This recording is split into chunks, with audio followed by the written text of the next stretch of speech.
Cops mock black man in court, then learn he's the director of Homeland Security. The courtroom buzzed with a low hum of anticipation, the air thick with the weight of judgment. Marcus Everett stood at the defendant's table, his broad shoulders squared, his dark eyes scanning the room. A black man in his late 40s, he wore a tailored charcoal suit that spoke of authority, yet the whispers and sidelong glances from the gallery painted him as an outsider. The two officers on the witness stand, Detectives Malone and Carter, exchanged smirks, their voices carrying just enough to sting. "This guy thinks he's untouchable," Malone muttered, loud enough for Marcus to hear. Carter chuckled, leaning back, his badge glinting under the fluorescent lights. They'd arrested Marcus 2 weeks ago on a flimsy charge disorderly conduct after a heated traffic stop escalated into something uglier. The charge was a formality. The real offense, Marcus knew, was his skin. The judge, a stern woman with silver hair, banged her gavel. "Order," she commanded, her voice slicing through the murmurs. Marcus's lawyer, a young woman named Lena, leaned toward him. "Stay calm, Marcus. We've got this." But her words barely registered. His mind was elsewhere, replaying the night of the arrest. He'd been driving home from a late meeting, his phone buzzing with urgent texts from his team at the Department of Homeland Security. A potential threat in D.C. had kept him up for days. When the flashing lights appeared in his rearview, he'd pulled over, expecting a routine stop. Instead, Malone and Carter had approached, their hands on their holsters, their questions sharp and laced with suspicion. "Where you headed, boy?" Carter had asked, the word dripping with contempt. Marcus had stayed composed, offering his ID, but the officers weren't interested in answers. They wanted compliance, submission, something Marcus, with his years of leading high-stakes operations, couldn't give. Now, in court, the tension was palpable. Lena presented Marcus's case with precision, dismantling the officer's report. "My client was targeted," she argued, her voice steady. "This was no random stop. It was racial profiling, plain and simple." The gallery stirred, some nodding, others scoffing. Malone took the stand, his testimony a rehearsed litany of half-truths. "He was belligerent, uncooperative," he said, his eyes flicking toward Marcus with a smirk. "A danger to the public."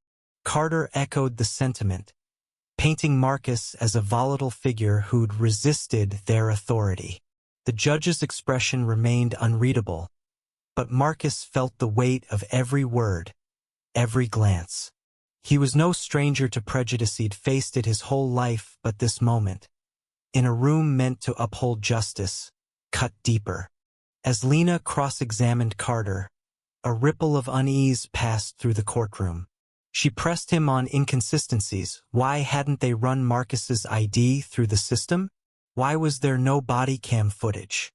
Carter fumbled, his confidence cracking. Malone shifted in his seat, his smirk fading. Then came the twist no one expected. Lena called a surprise witness. Sarah Gwynn, a junior analyst from Marcus's team at Homeland Security. A petite woman with a quiet intensity. Sarah stepped to the stand, her presence commanding attention. She wasn't on the witness list, and the officers exchanged confused glances. "I was on the phone with Director Everett during the stop," Sarah began, her voice clear. "He was briefing me on a classified operation. I heard everything, the officers' tone, their demands. They didn't know who he was, and they didn't care." The room erupted in whispers. "Director Everett?" The judge's eyebrows shot up. Malone and Carter froze, their faces paling. Sarah continued, her words measured but piercing. "Marcus Everett is the director of Homeland Security. He was coordinating a response to a national threat when these officers detained him for no reason other than bias. She produced a document declassified just for this moment, confirming Marcus's role. The gallery gasped. Lena turned to the judge. "Your Honor, my client wasn't just profiled. He was humiliated, mocked, and falsely accused while serving this country at the highest level." The officer's arrogance crumbled. Malone's hands trembled as he gripped the stand's edge. Carter stared at the floor, his bravado gone. The judge leaned forward, her voice sharp. "Detectives, explain yourselves." They stammered, their excuses unraveling. Marcus watched, his heart pounding, not with triumph but with a weary resolve. This wasn't just about him, it was about every black man who'd faced a badge and a sneer, every person judged before they could speak. The trial shifted. Lena's closing argument was a masterclass in passion and precision.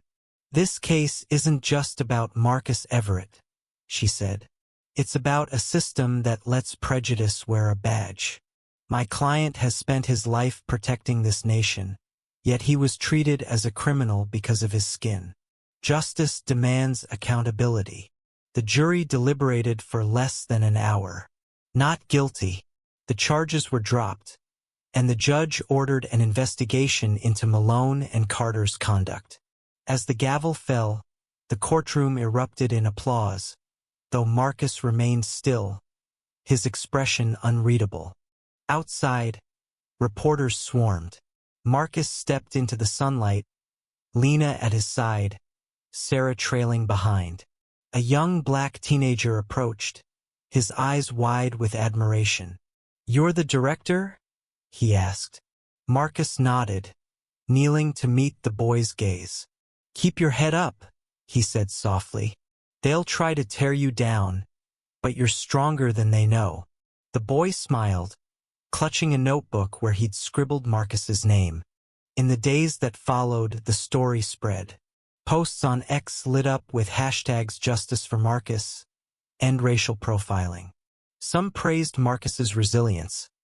Others debated the officer's actions, exposing the raw divide in how people viewed justice. Marcus returned to work, his inbox flooded with messages of support and hate. He read them all, his resolve deepening. Sarah became his unexpected ally, her courage in court sparking a friendship that grounded him. Lena, too, stayed in touch, her fire reminding Marcus of the fight still ahead. The ordeal left scars, but Marcus refused to let it define him. He channeled his energy into reforms training programs for law enforcement, community outreach to bridge divides. At a quiet dinner with Sarah weeks later, he reflected on the trial. "I didn't want to be a symbol," he said, his voice low. "But if my story makes one kid believe they can rise above, it's worth it." Sarah nodded, her eyes bright. "You're not just a symbol, Marcus. You're proof." The world watched and the conversation grew. Marcus's story wasn't just a headline, it was a mirror, forcing people to confront their biases, their systems, their choices. Justice had prevailed, but the fight was far from over. What do you think? Where does the line between justice and prejudice lie, and how do we redraw it?